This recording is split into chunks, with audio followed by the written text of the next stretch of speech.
So in other words, the New York Post, a woman got pregnant. The story is trans man who had mastectomy discovered to be 5 months pregnant, making rare seahorse dad. You know, we got to break this down. The first thing I would say is I'm a fairly libertarian person. I think that if people want to engage in body modification in any sense, as long as they're an adult, I'm for it.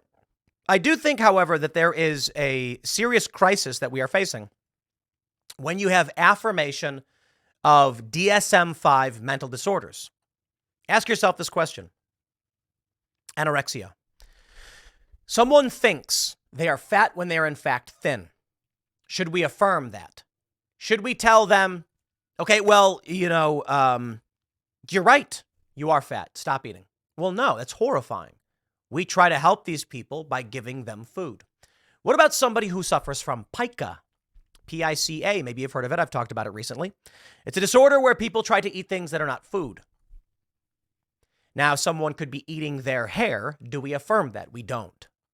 And now what about, most importantly, body dysmorphia in any sense? I know a lot of people who experience this, and you may not know because they find ways to cope and overcome it. These are people who try to become super ripped. You may meet a guy who's just got massive muscles, and you think that guy looks great. He could be suffering from body dysmorphia, where he looks into a mirror and he sees a frail, gaunt man, and he's trying his hardest to improve himself. That's an issue. Do we affirm that? It's interesting because in a case like that, you'd be like, he's just making himself fit and healthy, right? I think the reality is that regardless of what it may be, people need the ability to attach to reality to improve their lives. And so I have questions here with this story and with the issue of gender ideology. The New York Post says, a transgender man who underwent a mastectomy while transitioning in Italy was found to be 5 months pregnant, joining a rare group of so-called seahorse dads. The parent-to-be, referred to only as Marco in Italian media, already had a breast removal operation and was preparing to get rid of the uterus when the pregnancy was discovered at a hospital in Rome. Having discovered the pregnancy, the first thing to do is to suspend hormone therapy immediately. The expert on gender therapy warned the fetus could be at risk. If the halting of the therapy is not immediate, there could be consequences, especially in the first trimester of pregnancy, which is an important time for the development of the baby's organs. It's difficult to talk about it in abstract terms, but it all depends on the timing of the suspension of the dosages of testosterone that the person is taking. Now I have questions, honest questions. I try to be respectful. I don't want anyone to feel bad. I don't like, suffering. A trans man, this means biological female who is pregnant, had her breasts removed. 5 months pregnant. Okay, honest questions, guys. Honest question. Does this mean that this is a gay trans man? I'm not being silly. In terms of gender ideology, a legitimate question, this is a biological female who had intercourse with a male, resulting in a pregnancy. Would this mean that this female, who wants to be a trans man, undergoing surgery and hormones, is a gay trans man? Meaning female wants to be a guy but likes to be with guys.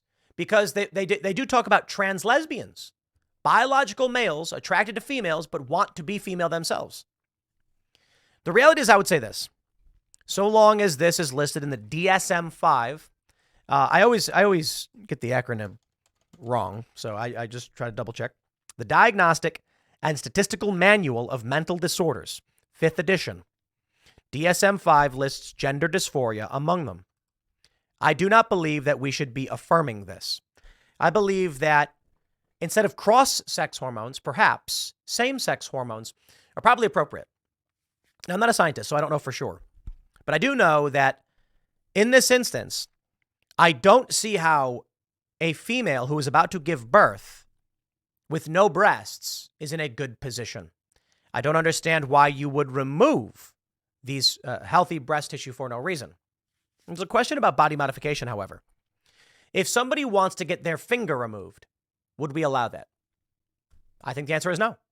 If somebody wanted to get their nose removed, Would we allow that? In fact, they do it. They do it.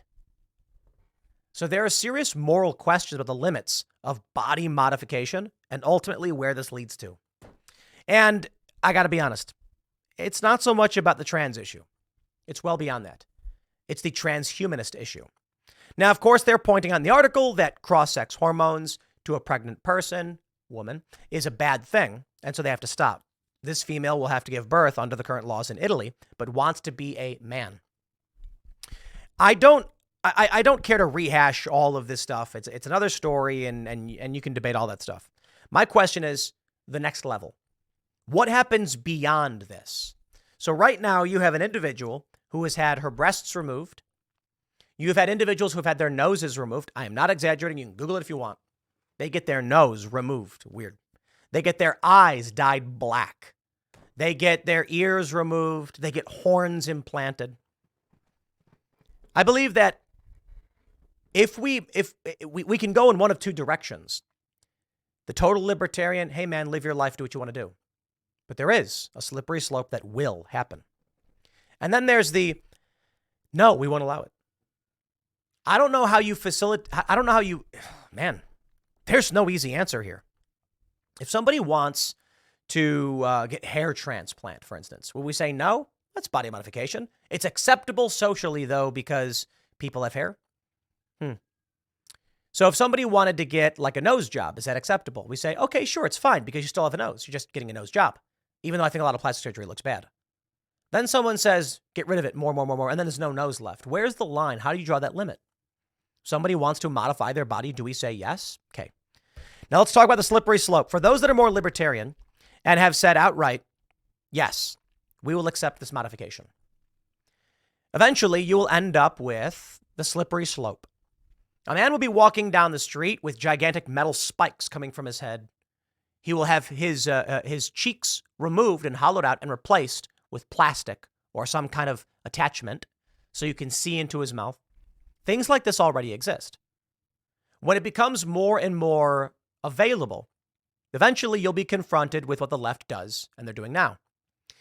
You will be walking with your children, and there will be a man with no cheek flesh, carved out, and you can see his bone and his tongue's coming through, and he's laughing.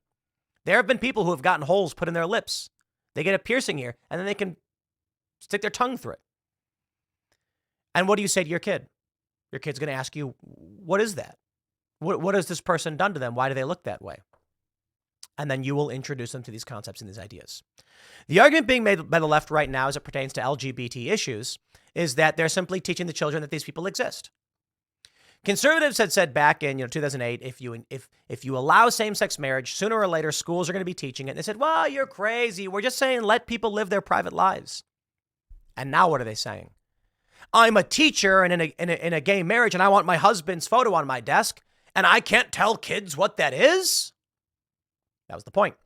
Because now the idea is spreading. And you know what? I say there are age-appropriate things. Some parents might say it's not appropriate for kids.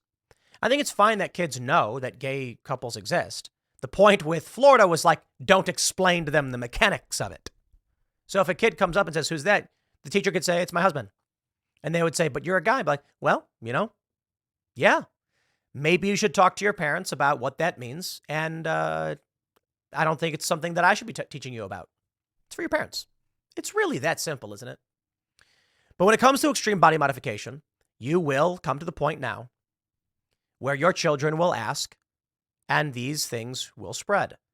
The issue is, of course, when it comes to extreme body modification, pertaining particularly to mental disorders, we do not want to affirm it. I saw a post someone made online where they're talking about getting extreme surgery. And they said, I had doubts. I don't know if I should do this. It feels wrong. And what happens? Thousands of people who populate this forum, they begin commenting, I believe in you. You can do this. How insane and creepy is that? Imagine someone standing on a rooftop saying, I'm scared, maybe I shouldn't jump. And a bunch of other people crowd around saying, do it, jump, do it. We don't affirm that. We try to help people. This is where we're currently at, my friends. The affirmation of self-harm. It's a horrifying prospect. I think we'll have to recognize that there will become a moral hard line where we say we do not allow extreme body modification. I'm not just talking about trans stuff. I'm saying like people who want to get their earlobe removed or whatever. There are people who will do it. They might do it themselves, but at least we say we don't facilitate that.